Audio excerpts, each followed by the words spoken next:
നിങ്ങൾ വീട്ടിലിരിക്കുമ്പോൾ മാതാപിതാക്കൾ വീടിന്റെ പുറത്തുനിന്ന് യാത്ര കഴിഞ്ഞ് കടന്നു വരികയാണെങ്കിൽ അവർക്ക് വേണ്ടി എഴുന്നേറ്റ് നിൽക്കണം.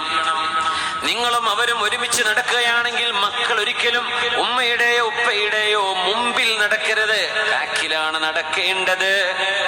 പക്ഷെ അവർക്ക് സംരക്ഷണം കൊടുക്കാനോ മറ്റോ ഇരുട്ടാണ്, വെളിച്ചം കാണിക്കണം, ഒരു തടസ്സമുണ്ടോ നീക്കിക്കൊടുക്കണം, അങ്ങനെയൊക്കെ മുമ്പിൽ നടക്കാം. അല്ലെങ്കിൽ മാതാപിതാക്കളുടെ മുമ്പിൽ നടക്കാൻ പാടില്ലെന്നാണ്.